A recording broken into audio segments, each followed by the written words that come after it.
Assalamualaikum, madayaw, maayong adlaw, kaninyong tanan, magandang araw sa inyo lahat. Ang edukasyon, ang sandigan ng bawat nangangarap. Education is the key to success, not only of individual aspirations, but of an entire nation. As we commence preparations to embark on a new school year, we also take time to assess where we are from where we started. Tanda ko pa nung ako'y unang manungkulan bilang kalihim ng edukasyon sa gitna ng pangkaraniwang kaalaman natin ukol sa sitwasyon ng basic education sa ating bansa. Gumugol din ako ng oras upang marinig mismo mula sa bibig ng ating mga guro, ng mga mag-aaral, at mga magulang kung ano nga ba ang iba't ibang pagsubok na pinagdadaanan nila araw-araw.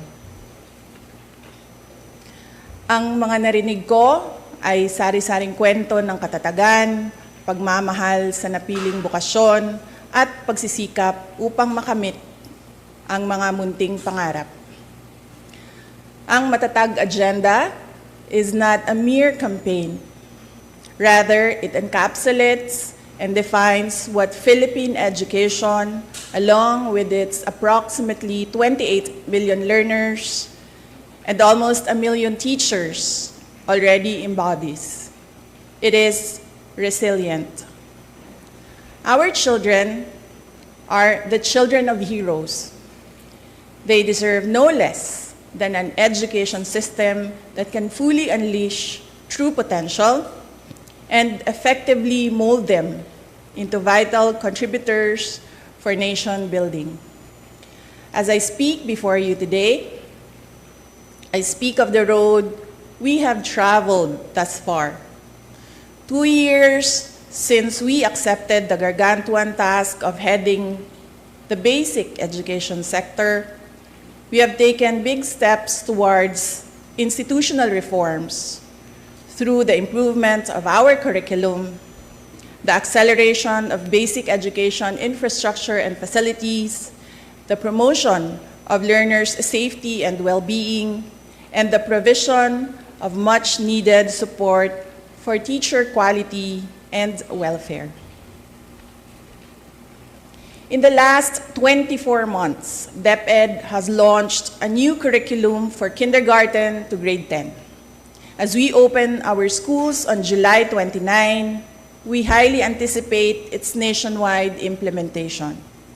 Our curriculum, however, is a mere scrap of paper without the necessary resources for its effective delivery.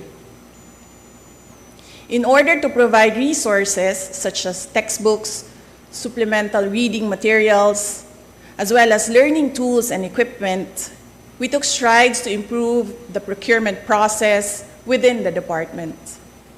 By the first half of the year, we are on track to complete our textbook procurement as well as the purchase of e-learning cards. The fact of fiscal restrictions and inadequate resources is known to all. Therefore, DepEd has had to innovate in the provision of basic education facilities. Alongside building new classrooms, we tapped into digital infrastructure in order to address the congestion and avoid learning disruptions during times of calamity. Today, an additional 2,000 last-mile schools have been given internet connections through satellites, while 305 schools have been connected through fiber internet. By the end of 2025, we aim for all schools to be connected. With the emergence of technology and social media, our learners also face new and emerging challenges. Hindi biro ang maging mag-aaral sa panahong ito. In order to provide a safe and conducive learning environment for our learners, we have launched a centralized reporting system through the Learners' Rights and Protection Office. By providing a hotline, we remind each learner that they are never alone. We continue to provide awareness and work with partner agencies to shield our learners and teachers from all forms of abuse, illegal drugs, terrorism, insurgency, and all forms of criminal activities.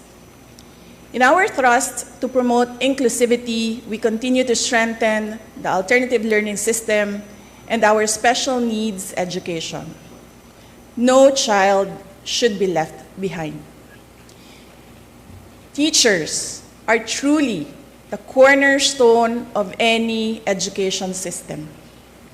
We have worked tirelessly to address your concerns through the National Educators Academy.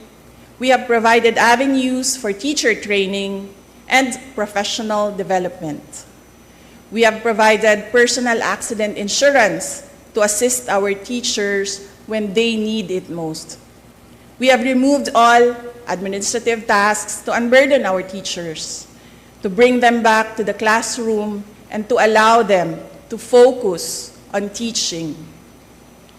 We have also given our teachers their much-needed rest, a 30-day, no mandatory or voluntary tasks break, which they are currently enjoying as we speak. I did not do this alone, nor do I claim to have done so. I would like to take this moment to express my profound gratitude to those who took part in this journey. To our partner agencies in the national government, thank you for your commitment towards a whole-of-government approach for basic education. To our local government units, thank you for keeping education and the youth as priority projects year in and year out. To our private sector partners, whether foreign or domestic, thank you for your resolve as education champions. To my DepEd family, Execom, Mancom, Central, Regional, Division, and school officials, teachers, and non-teaching personnel, thank you for your unwavering support, hard work, and dedication to serve the Filipino people. Mabuhay kayo.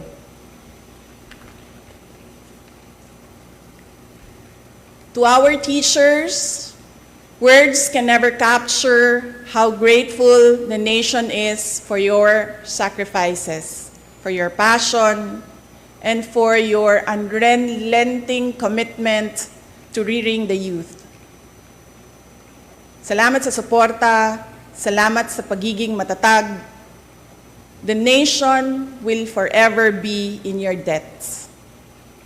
Sa 2 taon nating pagsasama, ang kwentong nabuo natin ay kwento ng kapit-bisig na pagtaguyod sa adhikaing maitatag ang isang bansang makabata at batang makabansa.